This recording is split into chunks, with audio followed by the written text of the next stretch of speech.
Ladies and gentlemen, we are going to have a little bit of introspection today and also seeing the tragedy of the internet, as it were. We have Glaive out here who's made a piece of content and then it got caught up in a lot of turmoil out there with Zajef, which is someone that I've seen every once in a while. I know he's more on the theory crafting side, or at least used to be on the theory crafting side of Genshin Impact.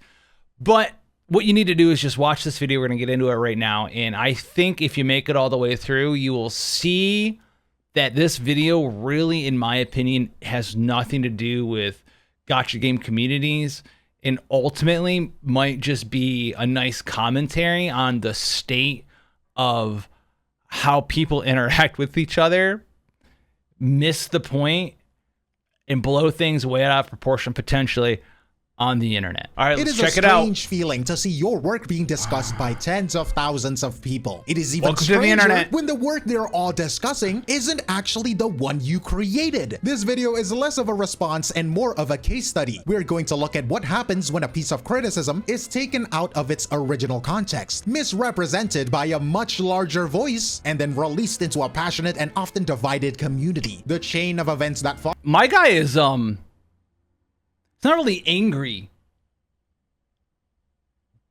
like heated, like excited, like amped. Followed says very little about me or any single creator. It does, however, says a great deal about the states of online discourse itself. And like any story, this one begins with a single piece of content. But before we get into it, make sure to like, comment, and subscribe, because this one will be one hell of a ride. A little while ago, I published a video called How Genshin Impact Sells Disappointment. The goal of that video was to look under the hood of the game. The analysis wasn't about the story, the characters, or whether the game is fun or not. It was a look at its core design, the systems and the gacha that shape how you play every day. It was a critique of Genshin Impact specifically. I want to be clear about that because it was a self-contained analysis of one game. And what Okay, so only Genshin. Because in these days and age, you can't get on the internet, on social media, and start talking about Genshin Impact without seeing... This goes both ways, mind you, without seeing, oh, Wuthering Waves, oh, Honkai Star Rail, oh, well, whatever. And it goes both ways. You can't be on a Woowa post on the internet and not see Genshin Impact, or someone called a Hoyo shill, or someone called a Woowa shill, or anything like that. So, we didn't watch the original video. Maybe we'll go watch that at some point just to see what he says about Genshin. That'll be very interesting to see. But, if we take him at face value, he didn't mention any other games in his video here. Game only. I did not compare to any other game. The video did what I expected. Fair. It started a conversation, but then it was noticed by a much larger creator, Zajef77, and the conversation took a very different turn. He posted his thoughts on Twitter, and as you can see right here, he framed. All right. How Genshin Impact sells disappointment. Not you again. Call me hypocritical if you want, because I've definitely been annoyed by people saying things like this before, but I honestly don't mind it that much nowadays. You think Genshin is Satan and Wu is the promised land. You, man. Being a hater is fun. I get it. Fuck, solo lovely. But that's not him. Bro, is this going to be... Dude, we just talked about this in one of my other videos that we made, if that other response video for the Gacha Tourist one comes out, which is hilarious. We talked about it at the end, where people on social media will get lost in responses to people responding and think that it's about them. I swear. Because Sunny isn't this guy on X, I don't think. It's not Glaive. It's Zajef responding to Sunny. And we'll have to go look to see if Sunny, we'll look at the end of this, if Sunny is just like an ultimate Genshin hater or something. And Zajef is actually responding to Sunny saying that instead of Glaive,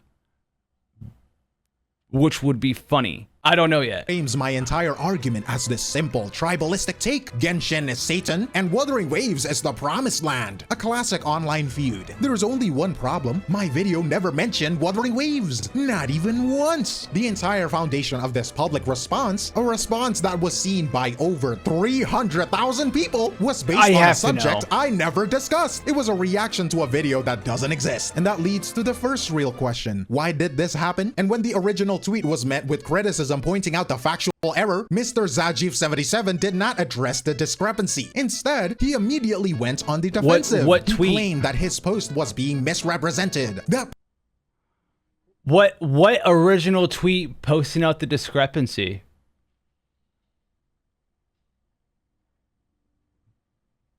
Bro, honestly, I take it back. Half the comments in this are people who think this is a negative tweet. LMFAO, these people are brain dead. Dude, I swear. There's so many. Dude, all right, so this is clearly this is just a shit post. This is someone who doesn't want to clarify what they're saying and don't feel like they need to. And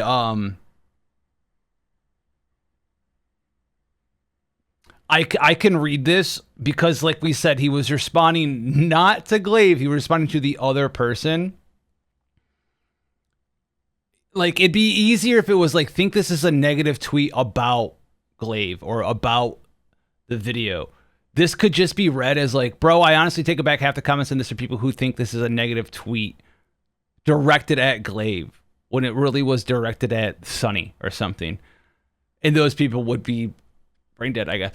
But it, dude, I don't. People were failing to understand his real point. He then offered this clarification. I am literally saying, if you're a Genshin hater, woo a Glazer, keep at it and have fun, bro. Okay. This became the first key development. It wasn't a clarification, it was a reframe. A clarification attempts to clear up confusion. Have fun, bro. Reframe attempts to retroactively change what was said. The original tweet's condescending tone, the language of haters, Satan, and Promised Land is completely ignored. The new official story is that the message was simply a casual encouraging. I will say this, like, people just love to post like the most shit post style, like, ambiguous crap in this space, like in the Genshin woo space, for whatever, the ones that I see on X and stuff all the time, YouTube comments too.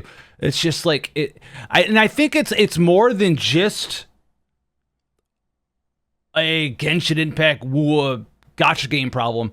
I think that's just how people tend to communicate on those platforms nowadays, because it's what drives the most engagement for some reason, because it's so ambiguous that it made us a 14-minute and 40-second video here, right? Because it causes that much controversy and drama, right? Which is probably why they're pushed in the algorithm, because they're ambiguous, so anyone could take it however they want to take it. And on the internet, everyone wants to, I don't know, feel like they're being attacked all the time or some shit. I'm not sure. More importantly, this reframe conveniently sidesteps the foundational error that his entire premise was based on a game. Bro, we have a Twitter shit post that is ambiguous as heck versus a man who made a piece of content that is, as based on what he said, very clarified as what's in that video. Ambiguous, clarified, shit post, which is like the antithesis of content, in my opinion, in an actual piece of content. You could not get two further things on a spectrum, in my opinion, on the internet nowadays. And they are just going. Video never even mentioned. This is a classic tactic of, wait for it, I'm good at blame shifting. Instead of taking accountability, which, let's be real, who is taking accountability in 2025? Bro, Am I right? The blame for the misunderstanding is placed entirely on the audience. The problem was never about what he wrote. The problem was that you were. It's true. Now, I haven't looked at this whole conversation, but like, if this wasn't directed at our boy here, at Glaive, all he had to do has been like, instead of this right here was like, bro, honestly, I take it back. Half the comments is just, bro, honestly, y'all are fucking brain dead. I was talking to X. That's like, but no, everyone wants to be ambiguous. In his words, brain dead for not understanding it. Hey, bravo.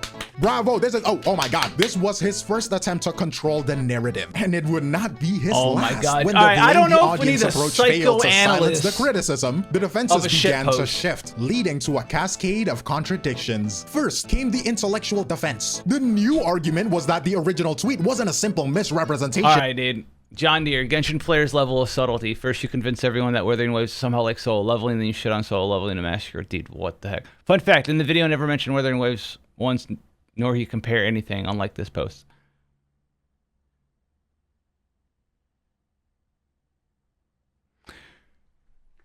Well, it was clearly subtle enough to go over your head. LOL. I'm comparing my hating on solo leveling to their hating on Genshin. Wuwa isn't the subject of hatred from anyone in this conversation except the Hoyo Shield boogeyman that whispers in your head.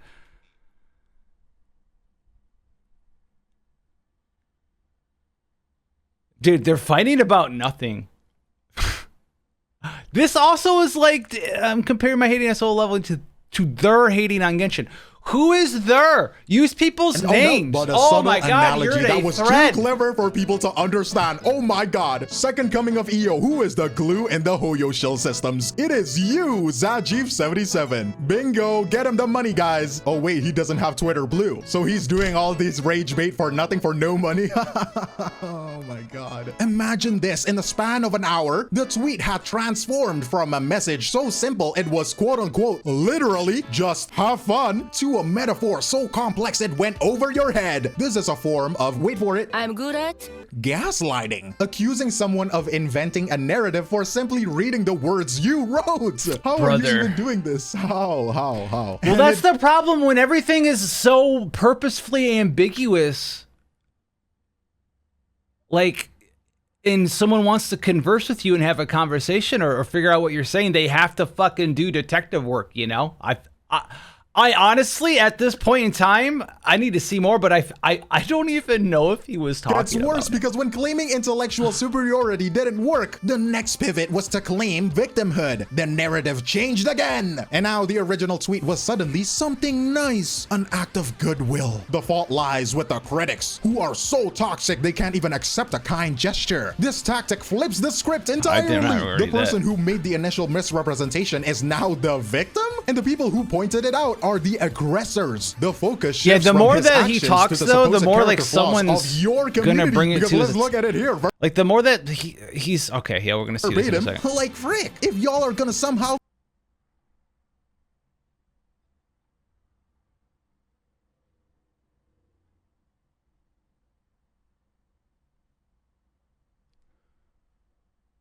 You're gonna find a way to pretend you can't read just so you can keep shitting Genshin players even when they say something nice about you. Don't go wondering why nobody. find a way to pretend you can't even freaking read just so you can keep objectively and fairly criticizing on Genshin players even when they say something nice about you. Don't go around wondering why nobody likes your community. Bro, it's so ambiguous and no context. Oh my God, what a baffling response. And you know what? When playing the victim didn't stick, because of course it didn't stick. The final defense was to claim the whole thing was meaningless from the start. Confronted with the fact that I've also criticized Wuthering Waves, he ignores that point entirely. His new position is that the tweet was just a reflection on how it is fun to hate on things. This is an attempt to trivialize the entire conversation. This is the weirdest text here. Oh God. Weirdly enough, it's fun to hate on things. That is such a nonsensical post. It doesn't even make any sense. Realize the entire conversation. By creating a false equivalence, it tries to drag a detailed evidence-based critique down to the same level as his own casual fun hating on a popular manhwa. If it's all just meaningless— Well, casual fun hating, it's just a shit post. We got riled up over a shit post. If that's what he did. Which I don't even think it was, if it was meant to be a shit post and he was actually talking to you in a shit post out, I don't even know why. Because that's not like a fun, just like shitposting is supposed to be fun. You know? Like, what was shitpost I did the other day in the Epic 7 forums? Someone had a video of like them they're more like couldn't kill Adventurer Ras. And I was just like, that's because he's the main character. Like, you know, like he's the main, oh, he's the main character. That's why I had a problem. Emotion, then no one has to be accountable. Oh my god, big brain. And so we are left with 3 mutually exclusive defenses. Hear me out. The tweet was a complex analogy, and it was a nice comment, and it was a meaningless joke all at the same time. Does that make sense? Hell no. And throughout this entire unraveling, it could if it wasn't directed at you in the first place, and then someone yelled at him, and then he became ambiguous and just left like a shitpost remark afterwards, and then everyone thought that he was doing that in response to the wrong thing, and then it just became a dumpster fire. Through all the That's the only way I can explain this. Notice the one thing that is never ever said. He never addresses the foundational error. He never admits that the video wasn't Bro, he doesn't even address who he's talking to. about Wuthering Waves. Every single one of these arguments is a frantic attempt to distract from that simple, undeniable fact. But what happens when a distraction like this is released into the wild? The audience fractures, and the results provide a perfect snapshot of a modern online community. Why bring up Wuwa if it's not mentioned in the video? First, you have the group of people practicing media literacy. These are the people who did the simple act of checking the source. They saw the tweet, watched the video, and immediately identified the disconnect. They prioritize the good faith discussion grounded in verifiable facts. And it's a reminder that a significant portion of any audience engages in an intellectually honest way. And then there's comments like, no, I agree with that. Or he has an agenda. Oh, you have shit. the tribalist. He has an agenda. Dang it. Kurobot. Woo clown with so this is what I was talking about with shitposts. These are shitposts.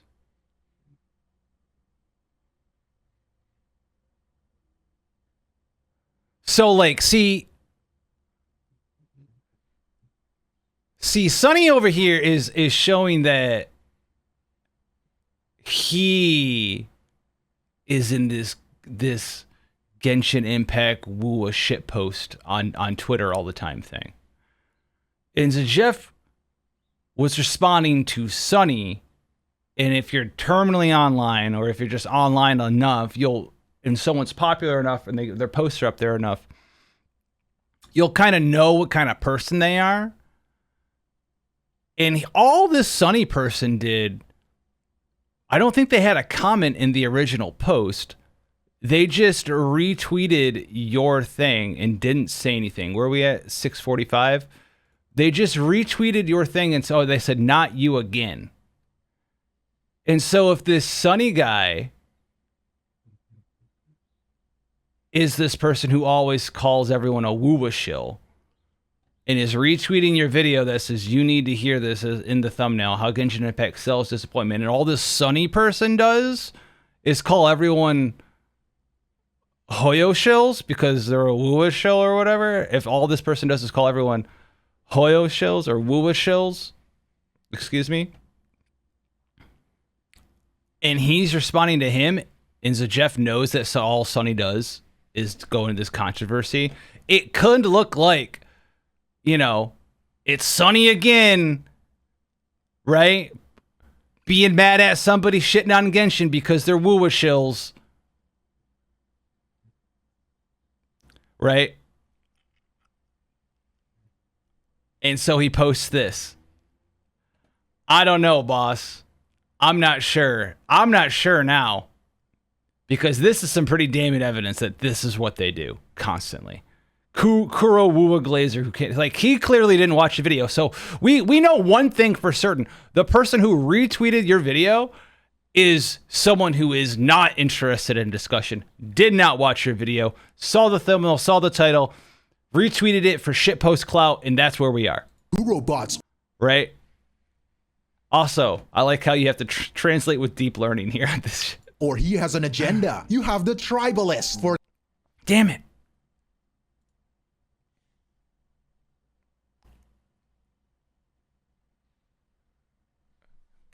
Okay. You have the tribalist. For this group, the facts and the proof are irrelevant. This is a textbook case of us versus them. My critique places me in the out group, so my arguments are perceived as an attack. A core part of this attack is to discredit my motives with the common accusation that I'm just a woowa shell who just uses Genshin for the— See, like, look.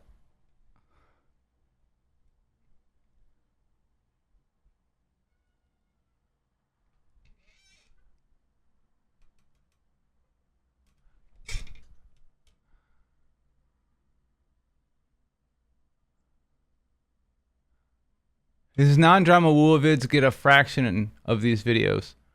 Bro, if this is his channel, his Assassin's Creed video, the Genozod 9 out of 10, or 7 out of 10 Genozod. Musa Musamame over here is 42K. It did better than a lot of these other ones. This is 17K. All your favorite characters are getting left behind in Withering Waves. Like, my guy posts, I mean, his non-drama Woovids get a fraction of these videos. So LMFAO. Bro, he's got like one Woo video. Like, what?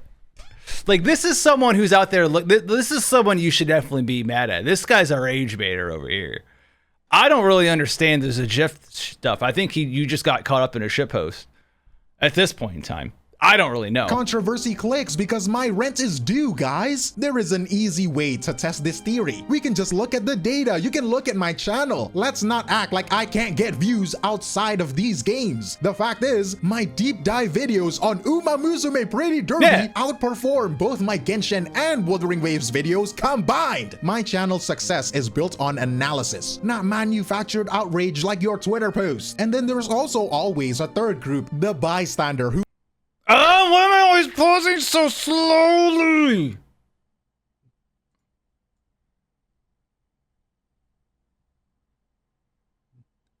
Bro, it's so fast that even YouTube can't find it. Here we go. It isn't that deep, not just Genshin, but modern gacha games as a whole are pretty solid games right now. It's all the whole hands to dance around. See, like, everyone knows this Sunny person because how many times have you put someone retweeting Sunny showing your video? A lot. A lot. I think the original direction was at Zajef over here. I think you should be going after this guy. Always a third group, the bystander who claims you're going after everybody but the guy that's retweeted your shit and caused all this drama in the first place because that's the actual drama farmer. This is the mistake of treating two very different things as if they are the same. In a situation where one side is presenting facts and the other is misrepresenting them, choosing neutrality is actually a quiet vote for the misrepresentation. It is an intellectual disengagement that allows the original falsehood to stand. So make sure you look at both sides fairly. But you know what? The most revealing comments are the ones that try to paint me as that was just another dude, that was just this guy who's like whatever, or the bystander or whatever. I'm not going back to it. That was just like a non-aggressive shitpost. We are on the internet. It happens. In a world, you are either a loyal supporter or a hater. There is no middle ground. That's true. This user points out that I praised a recent we've talked about this so many times, the whole like you are either a loyal supporter or a hater, us versus them. It is more than just Genshin Impact and WUA and gacha games and all this other garbage in general, bro. That is something that has been instilled in the media, instilled across the world in a lot of ways, especially here in the West, in a lot of different ways. And whether it's the algorithms that drive it because they see it as engagement and see it as a positive because we love to fight about our differences. If that's one aspect to it, I could see that. As well as the cultivation, let me try to word this properly. The cultivation of the information that is then distributed through mainstream waves to form narratives also does this. And we're seeing it, the ramifications of that in hobbies. Now. Update before I criticize the game, thinking that it's a gotcha moment. Oh, you got me. You got me, bro. In 4K HD ultrasound. The very act they label as hypocrisy, praising a game's strengths and critiquing its weakness, is the definition of an objective assessment. It makes you want to turn to them and ask, so you're saying I give fair criticism? They unintentionally wrote a perfect endorsement for my entire approach. But of course, not every reaction was a deep dive into logical fallacies. The situation also produced its share of my guy, you sound like a very brilliant person. What you just said, I want you to think about it. A deep dive into logical fallacies. Probably very true. But you also have to understand that I think, based on what I've seen so far, you trying to deep dive into logical fallacies, if you want to put that more into layman's terms, you are trying to logically explain a shitpost, which will never work. You're trying to figure out how a madman works, right? Like, that's not gonna happen. Like the parody account of the Wuthering Waves CEO, Daily Solon, chiming in to declare Wuwa as indeed the Promised Land. Well, let me tell you this, brother. The Promised Land is my bed. Get it? Because my bed, me and you, promise. No? You don't get it? But beneath the good faith and the bad faith and the absurdity, there is a constant pattern at play here. One that goes beyond just this single incident. In any massive gaming community, an archetype often emerges. The brand defender. These are the creators whose own brand the multi-billion-dollar corporation lovers of a single game. They act as guardians of the community, and their content is often centered on maintaining a positive space and a good relationship with the developer. This role isn't inherently a bad thing. The problem arises when that loyalty leads to inconsistent critical standards. It is like having a referee who uses a different rule book depending on which team has the ball. Twitch. The same level of scrutiny is not applied evenly. While some deflect criticism of one game, I've made it a core part of my work to apply the same critical lens to all games, including the ones I enjoy. So while the narrative being pushed is that I am a Wuwa Glazer, that label falls apart when you look at the evidence. My videos on that game have pointed out some issues, like the design problem of comfort creep, where new characters aren't necessarily stronger, but are so much easier to play that they make older, more complex characters feel obsolete. In my opinion, I've also broken down the long-term dangers of systemic power creep from new mechanics like the outro buffs, which threaten to invalidate a large portion of the launch roster over time. The standard is the same for every game I cover. And I believe you, and you've shown a lot of ample evidence there. The problem is, if someone wants to shitpost, they don't care about reason. They're just going to shitpost on you. And no matter how much rationale you throw at them, be like, hey, look, I do this stuff too. They just want to watch the world burn. This begs the question though, why does this pattern of inconsistent standards emerge so often? The answer, as it often does, lies in the pressures that exist behind the content itself. To understand the content, you have to follow the money. There are unspoken economic incentives at play that shape the entire discourse. On one hand, there is a powerful incentive for unwavering positivity. A creator building their brand on a single game benefits from staying in the good graces of both the developer and the community. This can lead to sponsorships, early access, and a stable audience. It is the safe path. On the other hand, there is an equally powerful incentive for outrage. Drama sells. Hot takes and tribal arguments generate massive engagement, which on platforms like YouTube and Twitter translates directly to ad revenue and visibility. Genuine nuanced critique, the kind I hope he pieces this together with what happened to the post on Twitter. Okay, we talked about the individual. It seemed like all they do was shitpost.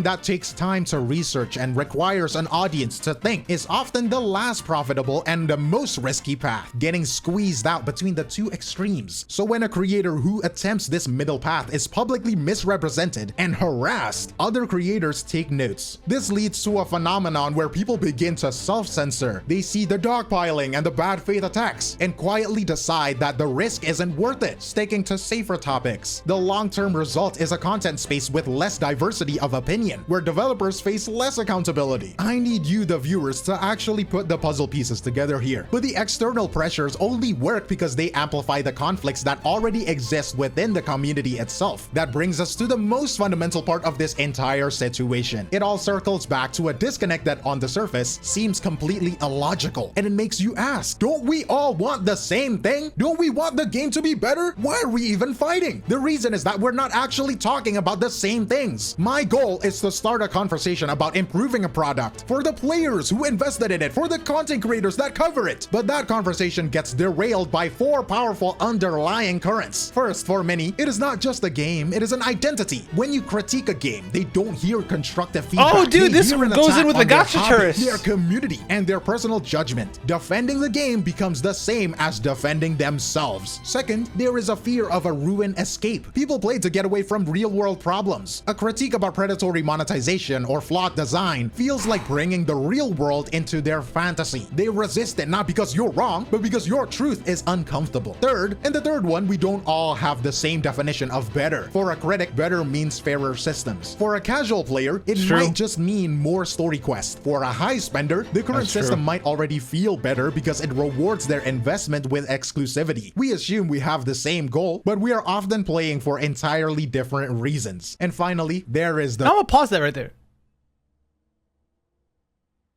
It's pretty genius. The best part of the whole video right there.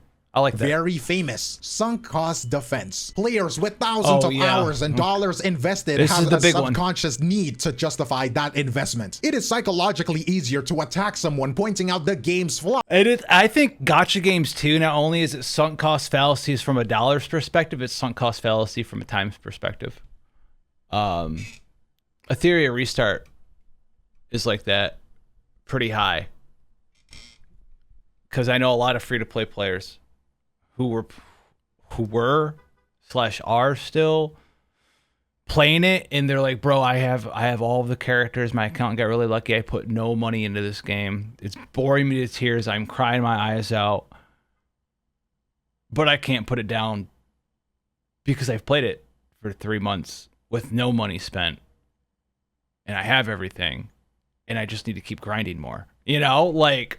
And that's $0 in. Than to confront the possibility that their time and money were spent on a compromised system. So the fight isn't really about the game's quality. It is a clash of these deeply personal, often unspoken perspectives. And in the end of the day, that is what this is really about. This entire chain of events is a small-scale example of a much larger struggle online. On one side, you have the nuanced, evidence-based critique. It is often complicated and requires your attention. On the other, you have the much more powerful forces of tribalism. Us versus them. It is simple, emotional, and it gets a lot of engagement. And that brings me to the reason I do this in the first place. People ask why I make these critical videos. It is not because I hate these games. It is the opposite. I make these criticism videos for the betterment of the space, actually. I want people to realize what they deserve as players. I want to push for better monetization, for better quality of life systems. I want better explorations. I want an actual loadout system. Criticism for me is an investment. Bro, you were right on my alley, dude. You enjoy, can, and should be better. When that feedback, that investment is deliberately misrepresented by an influential voice. It sends a clear message to developers. You don't need to listen. Why would they? When their most passionate fans will silence any meaningful dissent for them, the community in the end is worse off for it. So I will leave you with a question to think about. What is the responsibility of larger creators when they choose to frame the work of smaller ones for their audience? But that is all from me, Glaive Keo, and I will see you in the next one. Cheers. Brother, boss, I honestly, at the beginning here, I still don't know. I still don't know if this was intended for you. I don't think anyone owes you, no one owes you like a clear up or whatever. Like you could ask for one to see like, bro, you talking about me? You can try, but like, I don't think he cares.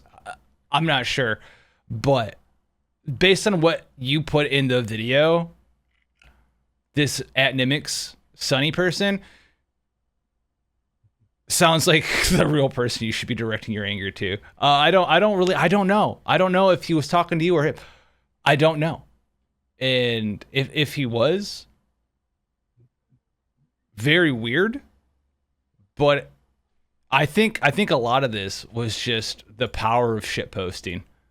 The power of like trying to, you know, like rage bait, like the original troll, like, you know, the original troll from when the internet was born, right? Like the original phone prank, dude, is your refrigerator on? Like this is the evolution of is your refrigerator on, which is just out of context, nonsensical stuff like not you again, right? And then someone retweets it, knowing perhaps that Sunny is someone who constantly shits on people who are woo-woo shills.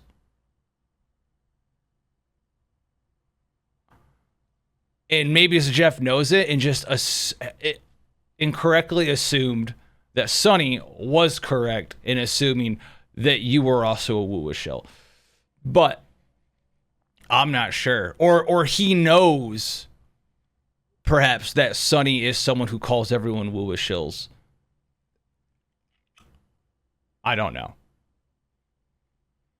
I'm not sure. It's so non-contextual, but I do think, and I agree with a lot of the stuff in here. And I do also, to add one thing, I think you really need to understand the power of someone just getting on the internet, be like, why are they doing that? It makes no logical sense for them to be talking this way. The power of just shit posting. People will do it constantly, and it's not just in Genshin, and it's not just one thing at a time. Bro, people will do that constantly. The power of a good shit post. People do it all the time, and it will make no logical sense, and you will lose your brain over it. That being said, God bless out there, and I'll catch you in the next one. I did sub though.